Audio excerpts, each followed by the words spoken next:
Hi, I'm Cassie from Tanner Steffler Foundation, and we're here to welcome you to another episode of our Let's Get Real docuseries. Today, Nikki and I will be talking with 4 individuals who have experience with eating disorders. Can you just start off by telling me your experience with an eating disorder? My eating disorder, I think, actually started when I was 10. And it just kind of started with, I started really focusing on like the numbers on the scale, so like my weight. And I had a really hard time with feeling like I wasn't fitting into the same sizes of clothes that my sisters did, because I'm just not the same build as especially my older sister. So that was really hard, especially like starting that so young, like that was like prepubescent and everything, like nothing had even happened to my body yet, and I was having a really hard time with that. And it kind of just escalated from focusing on those numbers to all of a sudden I was like, oh, well, that's not a good food. So I started labeling foods as like good foods and not good foods and all those things. And then it kind of lent itself into, well, I'm not gonna eat the bad foods. I'm just gonna restrict and only eat like this food. And it then ended up being like, I still have trigger foods. I'm almost 28 now. So for 18 years, I've had foods that have been really difficult for me to have or even like think about having. And it just kind of started spiraling from there. And I found it really mentally hard. And through high school, I had a really hard time just even admitting to myself. I feel like personally, I was always kind of aware there was a problem, and I know that's not necessarily everyone's experience, but I definitely felt like I knew what I was doing wasn't the right way to be going about things, and I knew it wasn't healthy. Like I'm a very logical person, and I knew that what was going on was not good. It wasn't the right choices, it wasn't healthy, but I couldn't stop and I couldn't do anything about it, and I didn't want to talk to anybody about it. And I remember like feeling really secretive, like it felt like a really big secret that I was hiding from everyone. I grew up just wanting to look like my friends because they, like, especially going into puberty, like they started growing bigger hips and none of that was showing for me, so I didn't know what was wrong with me. And it just became like, I don't know, I just got super upset about it, and it became a big depression thing where I just didn't want to show up to school anymore and I didn't want to see anybody. I never really opened up about how I was feeling, other than school's stressful, people hate me. And so I went like full into it and I just stopped eating. I ended up losing about, I think it was like 40 pounds or something in grade 7. And I was way too sick to my stomach to like keep eating. So I got to the point where I was like, well, if I'm sick already, might as well just like lose more. And so I haven't really talked about the fact that I would make myself throw up occasionally. It wasn't a lot, but only sometimes. And I just remember feeling super bad about it. Like I just felt guilty because I thought that people would think that it was like a cry for like attention or something like that, because I was always used to seeing people at school talk about how, oh, I didn't bring a lunch today or something. They just made it seem like my problems were insignificant because, you know, they were like doing okay, and it was clear to me that they were, but they would like flaunt that they weren't gonna eat breakfast or miss meals or stuff like that, and it just kind of hurt. And so I didn't talk about it for a really long time. And when I finally did, my mom brought me to the doctor's office in my hometown, and instead of bringing me to like, or giving me like advice to go see someone to get me help, they just used a scare tactic, and they told me that I would probably end up dying or staying and like living in a hospital for a while with a tube down my throat. So I had this brain injury from sports, and then I had to stop pretty much all physical activity. And then I also was put on medication for my brain, and one of the major side effects of that was weight gain. So I kind of excessively started like gaining weight, pretty fast. It was also like kind of a time where I was, you know, kind of going from like child to women, like there was a lot of changes happening, things like that. And to kind of deal or cope with the weight gain, I kind of started like overeating. And then that kind of turned into like, oh, well, to cope with the overeating, then it was like the purging. And then it was kind of like a cycle from there, and kind of stayed in the binging and purging cycle for probably like 3 or 4 years. And then kind of went into more of the restriction and over-exercising. And for people who don't know what binging and purging is, can you explain that a little bit? Binging is like essentially overeating, but it's not just like, oh, like you had a Thanksgiving dinner and like you're so full. It's like you've eaten like a disgusting amount of food that's like shouldn't be humanly possible to eat. It's a very like, well for me anyway, it's a very shameful thing, a very secretive thing. And then the purging for me was like self-induced vomiting. Lots of people use like X-Lax and stuff like that, but mine was just self-induced vomiting. Can you kind of tell me what like a day-to-day like routine looked like for you?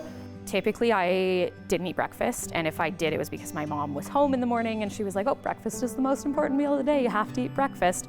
So I would have like a bowl of cereal or like granola bars, but I would eat like as little as possible.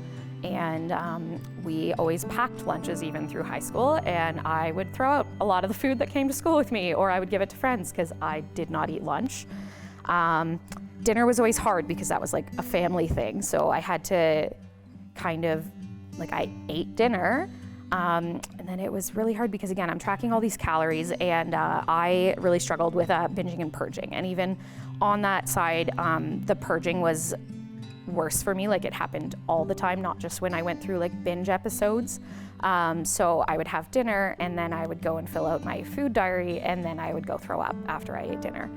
And I remember specifically, I think it was grade 11 or grade 12, I didn't lock the bathroom door, and my stepdad actually walked in and just thought I was sick. He goes, oh, are you feeling okay? And I immediately had to lie and say, no, I'm feeling really sick, because I didn't want to talk about what I was actually doing. Yeah, it was like my day-to-day would be like tracking calories, making sure I didn't eat enough, and on days that I felt like I ate too much, even though it was probably still nothing, it was like a lot of exercise. Or like I lived out in the country and I would go walk like 5 country blocks. Like it was constantly like, okay, I've put this into my body, I need to immediately like get it out or work it off of like, and it was just constantly worrying about what that would do to the number on the scale. I wouldn't really eat anything during the day because I just didn't feel comfortable eating in front of my peers because, I don't know, I was scared somebody would say something about me because I was going into high school and I knew like all these new people. And then when I'd get home, that's when the eating, like the binging would start. After I'd eat all the food at night, I'd go upstairs into my bathroom and then I'd throw up. And then I'd feel a lot better and I wouldn't feel full anymore. And I just thought that this was the best idea to just eat what I want and then not have to deal with the consequences of gaining all the weight. I wouldn't have breakfast. I would have coffee, 1 tablespoon of coffee creamer, measured, like completely measured. And then I usually wouldn't eat breakfast or lunch, usually eat after work or after school.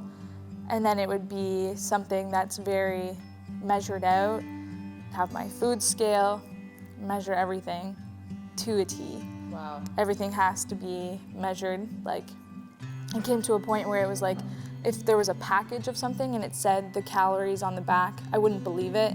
If it said it was like, it was so many grams of weight, I'd have to weigh it again and make sure. Wow. You know, so it wasn't even like, say like counting my amount of grapes, I would have to weigh them. Because the weight is different, because some might be bigger and some might be smaller. Yeah. So you'd have to weigh them. So also like water intake, I had to have 78 ounces of water a day. Wow. No less and no more. Yeah. Like my body physically would not let me. Like even if I was dying of thirst, I'd be like, no, I can't, I have to wait till after midnight. And then I can have a sip of water because it's the next day. I couldn't eat at restaurants because I couldn't be certain of what was in it, how much it weighed, so I wouldn't do that. Is it like breaking patterns in your brain? It started off with kind of with the weight gain and then wanting to be thinner like I was before. Okay. But then it quickly changed out of that and it became, for me anyway, like a compulsion. It wasn't the fact that I didn't want to be like thin. That Right. wasn't the main goal. It was like a compulsion thing.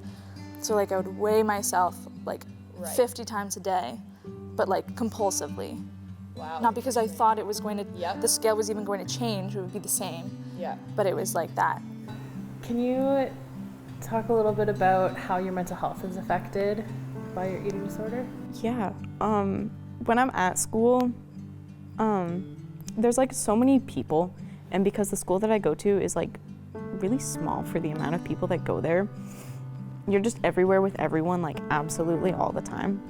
And so when you're sitting in a class and there's nothing in particular that's wrong, but your anxiety's up here and math is up here, and you're sitting there and you're like, oh my God, I can't breathe. And everybody else around you is like, oh my God, are you okay? Like, do you need to breathe? Are you okay? And everybody's looking at you and you feel like everyone's looking at you, and it's kind of awful. It's not fun. So you walk out of the classroom and you walk to the bathroom and then you cry in the bathroom, and then there's people in there, and then you walk out into the halls and there's people there. There's people everywhere. And it's awful and it feels like a nightmare. And yeah. And then it doesn't, because then it stops eventually, but it's not fun, the attention from all the people. So I got super depressed and super anxious, and I saw my doctor, and they diagnosed me with depression and OCD. And then they realized that my OCD actually came from my eating disorder, because there was a compulsion to keep throwing up, because I didn't, having food in my stomach didn't feel right to me. I think they were sort of happening at the same time, but definitely it affected my mental health in like every aspect. Even just like my day-to-day, like social events. I would like isolate myself, wouldn't go to see family or friends, wouldn't go out for dinner, things like that. Anything that involved food, I couldn't be at. Right. So like that had a big impact on my mental health. That's interesting. I think people, when they think of mental health struggles, nobody puts eating disorders in that umbrella. Mm-hmm. But I mean, what's your opinion? Is an eating disorder part of a mental health struggle, do you think? I think so. Yeah. Yeah. I mean, I can only speak on my experience with it, and I'm sure I know other people have different experiences, and like I said, mine started out of that wanting to be thin, whatever, and then it was a coping thing, but then it turned into a compulsion, and part of OCD tendencies and things like that. How do you think stigma has played a role? People don't realize that it's lifelong. I am never going to not have an eating disorder. That's just the way it is, and that was something I had to come to terms with when I actually went to the outpatient rehab clinic that I went to. But I think it's really hard, because one thing I've noticed too is a lot of people are like, oh, you have to be really thin to have an eating disorder. I don't think I ever looked like I had an eating disorder, if I'm honest. I was never just skin and bones, and it was hard. When I did start telling people, when I decided to go to rehab, it was hard. People would be like, well, no, you don't. You don't look like you do. So I think it's important to recognize too, eating disorders isn't always about being bone thin. There are eating disorders that actually just mean you actually eat a lot. You have trouble with binging and you're then a larger person or what have you. But I think it's difficult because people don't recognize the full struggle of it, and they don't recognize who can be impacted by it. And yeah, I think just especially being a girl, being a woman, a lot of people just assume you're oh, you're probably just watching your weight, and it's not a big deal. But it can be, it becomes obsessive. I don't think people, the general public in high school especially, understand that it could be anyone. And it doesn't have to look a certain way. And it doesn't have to present itself to you in a specific way. It can literally be anything. And I don't think that it should be talked about so lightly in the way that I see it talked about so lately. Yeah, there was definitely a lot of stigma though. Even when I went to the outpatients clinic for that, there was just kind of this idea of the way that I was supposed to look to be there. The other people there did not look like me. Yeah. And when I was there, I thought, I don't need to be here. I don't look like that. I don't need to be here. But in reality, like, I had a high risk for a heart attack. I was losing my hair, like things like that. Like, I did need that help, but I thought, well, I'm not severely underweight or severely overweight, so I don't need this kind of support. Like, this is too much. But that wasn't true. Why do you think you hid the eating disorder? I thought that people wouldn't understand. You know, it'd be like, oh, you're just like eating too much, like just don't do that. But like, it's not like that. Or it'd be like, if I was to tell somebody, they'd be like, well, you don't look like you have an eating disorder, which there's no way to look when you have an eating disorder. You mentioned that you went and got a diagnosis. Can you talk me through what that process was like and how you knew you needed help and how you found that help? I guess my mom heard me gagging, and she basically, like, when I walked out of the bathroom, she's like, what's going on? Are you okay? And I was like, uh-oh, I got caught. And then I was just filled with immediate guilt and like upset that my mom knew that I was basically killing myself.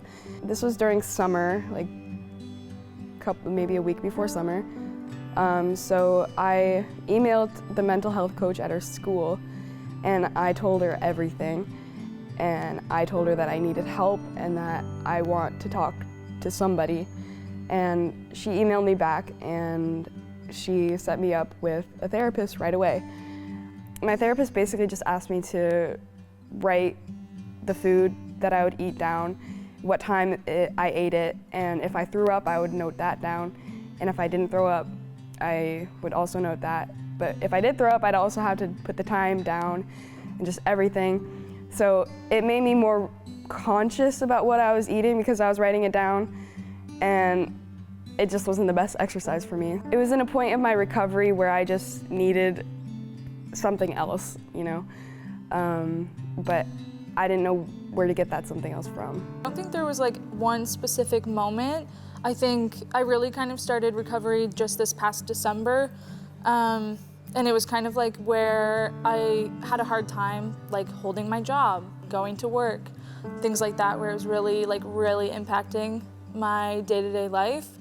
And it was the only thing that I thought about all day, and I just thought, like, this is not a way to live.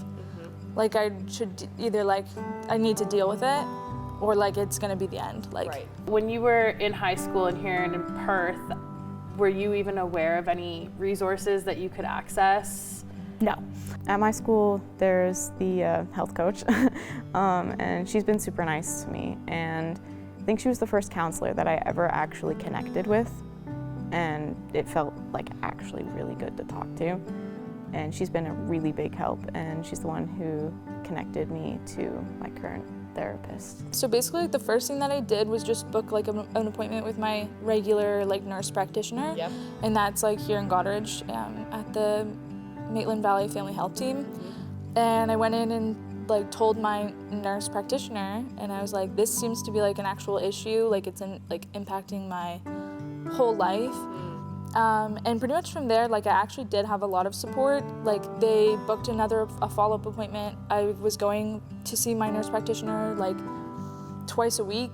I was in like free counseling services right away. The first thing that they did on the day that I went and saw her about this, my nurse practitioner, was they gave me, I think it's called an ECG, like to scan my heart. And they did blood work and like a urine sample and everything to kind of take care of like the physical side of it. Because like with bulimia, you're at like a much higher risk of a heart attack. So after that, like pretty much I had follow-up appointments twice a week, 3 times a week to see my nurse practitioner and then a social worker for counseling. Do you think social media had any impact on your eating disorder? I actually don't, because I don't have social media. I could definitely see how that would be an issue though, because like even like say like YouTube videos or Netflix movies or whatever, like I was constantly comparing myself, like, oh, like if I looked like that, or like things like that, or even people in person. Oh, I don't want to hang out with that person because they're thinner than me. Right. Or like, oh, I wouldn't go to the beach or a pool anyway, but like to be like, oh, I don't want to be in a swimsuit next to that person. I never really looked at like a model in a catalog or magazine and been like, I want to look like that. It's just never been a thought, but it was always like my peers, because they were firsthand people where I talk to them, I know them. So I guess social media wasn't really a huge factor. I feel like it was really easy to see photos of people that looked the way you wanted to look. So it was really easy to like judge yourself more harshly, even through that.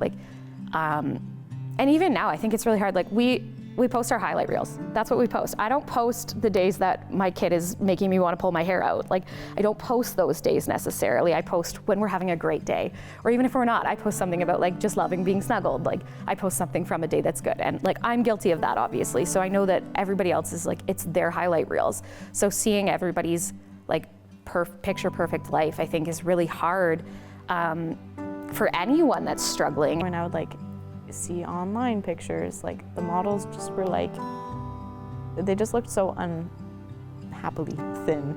Like they were just like pushing themselves past a point just for their career, and it made me kind of sad. And it made me feel like that's where I had to be.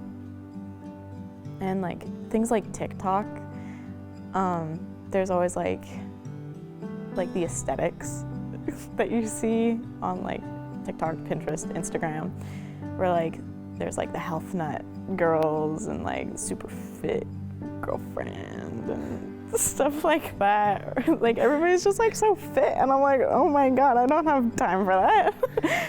And it just makes me feel super bad. I'm like, maybe I'm not gonna eat dinner tonight. But I don't know, I have sports that keep me on my train track going along. Once you started to begin your journey of recovery, what were things that you did for like self-care and to make sure that you were taking care of yourself? Right. Well, I feel like everyone's kind of recovery is very different, and it's very slow, like super slow. It's not like you can just jump off this eating disorder train and be like, oh, I'm recovered. I think a main thing for me was to get like the proper medication. Yep. Some of it was like, coping with depression and things like that, and so then that would trigger my eating disorder behaviors. So once I kind of addressed the depression side, it sort of helped with those behaviors too. And it was kind of not just like not allowing myself to eat food, but allowing myself to kind of eat what I wanted when I wanted, but without it turning into that sort of binge cycle. Usually I like to take a shower and collect my thoughts, and I talk to my mom about it a lot, like on the days where I'm feeling like not like I should be eating. And again, my mom was a huge help in this part of recovery. So just talking about it really is something that I love to do, and I go to my friends about it, and they're super supportive, and yeah, it's just talking.